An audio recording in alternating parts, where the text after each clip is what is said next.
पहले उसका जवाब दो। क्या सवाल है? क्या सवाल है? अब जल्दी करनी पड़ेगी. കൊച്ചു കള്ളൻ റായ്ബറേലിയിലെ പ്രകടനത്തിനിടെ കല്യാണം കഴിക്കാത്തത് എന്താണെന്ന ചോദ്യത്തിന് എല്ലാം ഉടൻ ശരിയാക്കി തരാമെന്ന് പറഞ്ഞ് ആൾക്കാരെ കയ്യിലെടുത്ത രാഹുലിനെയാണ് നമ്മളിപ്പോൾ കണ്ടത്. ഒന്നുമില്ലെങ്കിലും കോൺഗ്രസിന്റെ സ്വന്തം കൊച്ചു ചെറുക്കനെ കല്യാണം കഴിപ്പിച്ചു വിടേണ്ട ഉത്തരവാദിത്വം പാർട്ടിക്കാർക്കുണ്ടല്ലോ. കോൺഗ്രസുകാർക്ക് സ്വന്തമായ ഒരു കുണുവാവ ഉള്ളതുപോലെ തന്നെ നമ്മുടെ BJP-ക്കാർക്കും ഉണ്ട് തൊപ്പി വെച്ചൊരു കുണുവാവ.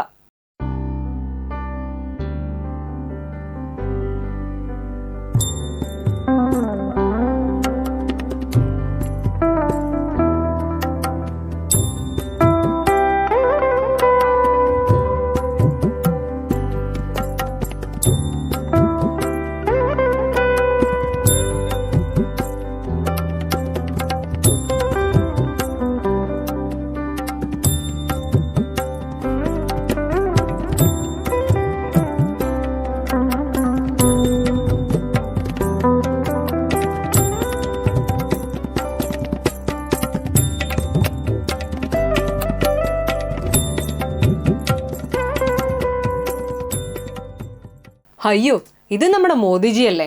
ഞാൻ ഉദ്ദേശിച്ചത് ജി അല്ല കേട്ടോ. പൂജയും വഴിപാടുകളും ഒക്കെ ആയി അങ്ങ് തിരക്കിലാണല്ലോ. അപ്പോൾ നമുക്ക് വിഷയത്തിലേക്ക് വരാം. ഞാൻ ഉദ്ദേശിച്ച വാവ നമ്മുടെ സ്വന്തം കങ്കണയാണ്.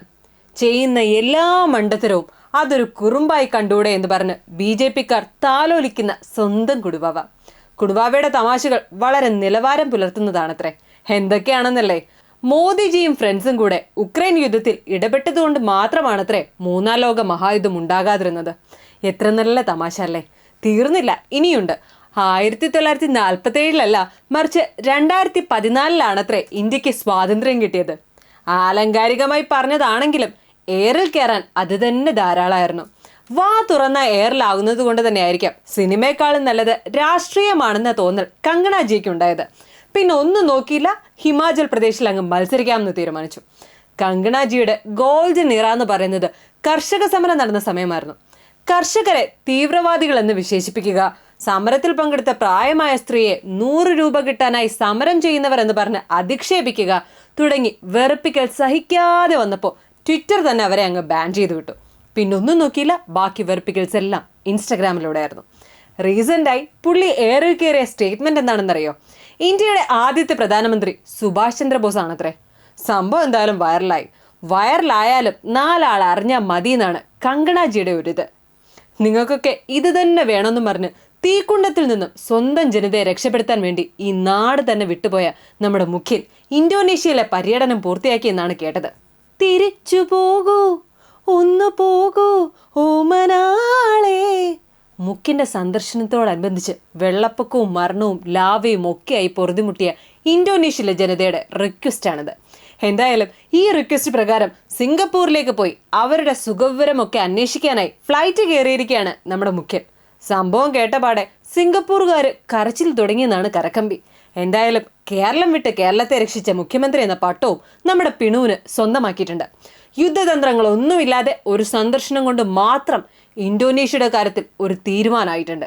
പ്രളയം, നിപ്പ, കൊറോണ, ലോക്ക്ഡൗൺ തുടങ്ങി കേരള ചരിത്രത്തെ പോലും മാറ്റിമറിച്ച വർഷങ്ങൾ ആരും മറക്കില്ല.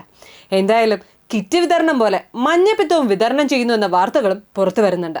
കഴിഞ്ഞ ദിവസം ബാത്റൂം ക്ലീൻ ചെയ്യാൻ ആളില്ലാത്തതുകൊണ്ട് സഹകരിക്കണമെന്ന് പറഞ്ഞ് എറണാകുളം ബസ് സ്റ്റാൻഡിലെ ബാത്റൂമിൽ ഒരു ബോർഡ് വെച്ചിരിക്കുന്നതായി കണ്ടിരുന്നു. മദ്യക്കുപ്പികൾ കൊണ്ട് അവിടെ നിറഞ്ഞതുകൊണ്ട് ക്ലീൻ ചെയ്യാൻ ആളില്ലത്രേ. സംഭവം മദ്യക്കുപ്പി ആയതുകൊണ്ട് നമ്മുടെ നിലനിൽപ്പായതുകൊണ്ടും മറ്റൊന്നും പറയാനും പറ്റില്ലല്ലോ.